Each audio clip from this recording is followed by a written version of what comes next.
2 মাস নিষেধাজ্ঞা শেষে আজ মধ্যরাত থেকে চাঁদপুরের পদ্মা মেঘনায় ইলিশ মাছ আহরণে নামবে জেলেরা। এরই মধ্যে নৌকা, জাল সহ যাবতীয় সরঞ্জামাদি প্রস্তুত করতে ব্যস্ত সময় পার করছে জেলেরা। 1 মাস থেকে 30 এপ্রিল পর্যন্ত গত 2 মাস ইলিশ মাছ ধরা বন্ধ ছিল চাঁদপুরের মতলব উত্তর উপজেলার ষাটনল থেকে হাইমসর উপজেলার চরভরিবি পর্যন্ত 70 কিলোমিটার এলাকায়। চাঁদপুরের জেলা প্রশাসন, নৌ পুলিশ, মৎস্য বিভাগ, কোস্টগার্ড, নৌবাহিনীর সমন্বয়ে যৌথ বাহিনীর অভিযানে গত 2 মাসে 200-রও অধিক জেলেকে বিভিন্ন মেয়াদে অবৈধ উপায়ে মাছ ধরার কারণে দেওয়া হয়েছে শাস্তি। একই সাথে জব্দ করা হয়েছে কয়েক শত নৌকা। গত 2 মাসে অলস সময় পার করেছে ইলিশ মাছ ধরা জেলেরা। তারা আমাদেরকে জানিয়েছে এরই মধ্যে তারা অর্থনৈতিক সংকটে পড়েছে। আজ মধ্যরাত থেকে তারা নদীতে নামবে। যদি কাঙ্ক্ষিত ইলিশ মেলে তবেই তাদের এই 2 মাসের ঋণ তারা পরিশোধ করতে পারবে। তবে জেলেরা বলছে গত কয়েক বছর ধরে এই নদীতে তারা পাচ্ছে না কাঙ্ক্ষিত ইলিশ, যার ফলে তাদের ঋণের পরিমাণ দিন দিন বেড়েই চলেছে। গত 2 মাস তারা সরকারি পর্যাপ্ত পরিমাণ সাহায্য সহযোগিতা না পাওয়ায় অনেকে ঋণে জর্জরিত হয়ে পড়েছেন। মধ্যরাত থেকে নামবেন তারা নদীতে।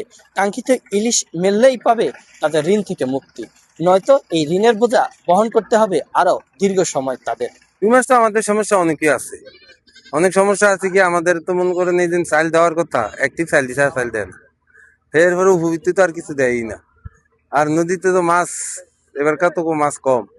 আর এই নাম যদি আল্লাহ দেয় তা আশা ভরসা আছে, যদি আল্লাহ কিছু দেয় এরও বেশি সুবিধা লাগে না। মাছের অবস্থা বেশি ভালো না, নদীতে মাছও কম।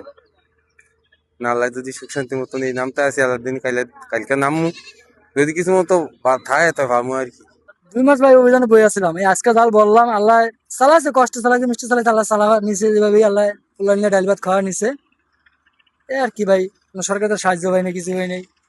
40-30 কেজি গেছে, মনে হয় অভিযান শুরু হয়েছে, আর এখন তো চাল মাছ পাই কিছু পাইনি।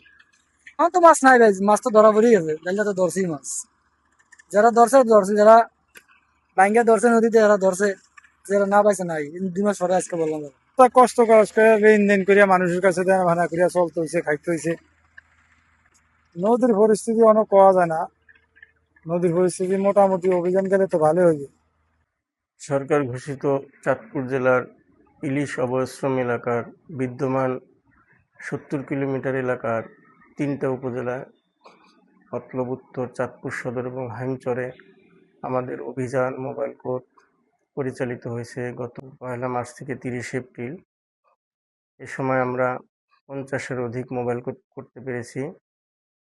এছাড়াও আমাদের অভিযান 500-র অধিক পরিচালিত হয়েছে।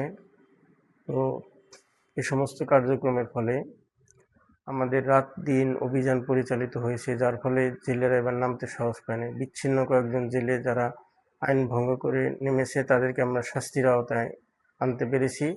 এই ধরনের জেলের সংখ্যা 200-র অধিক। আর আমাদের সাথে জেলা প্রশাসন, উপজেলা প্রশাসন, নৌ পুলিশ, কোস্টগার্ড সর্বাত্মকভাবে সহায়তা করেছেন, যার কারণে এবারের অভিযানটা গতিশীল ছিল। রমজান এবং ঈদের সময় আমাদের কার্যক্রম পরিচালিত হয়েছে, যার কারণে জেলেরা নামতে পারে নাই, যাত্রার প্রাচুর্যতা ছিল। তবে এবার অন্যতম সাফল্য, বিগত দিনগুলোতে এই শরীয়তপুর এবং মতলব উত্তর থেকে ঝাঁক বেঁধে জেলেরা আসতো 100-150 নৌকা, এটা আমরা টোটালি প্রোটেকশন দিয়েছি। তারা এভাবে ঝাঁক বেঁধে নামতেই পারে নাই। বিচ্ছিন্ন যে কয়েকজন নামছে তারা শাস্তির আওতায় আসছে। আশা করি এই সমস্ত কার্যক্রমের মাধ্যমে ইলিশের উৎপাদন বৃদ্ধি পাবে।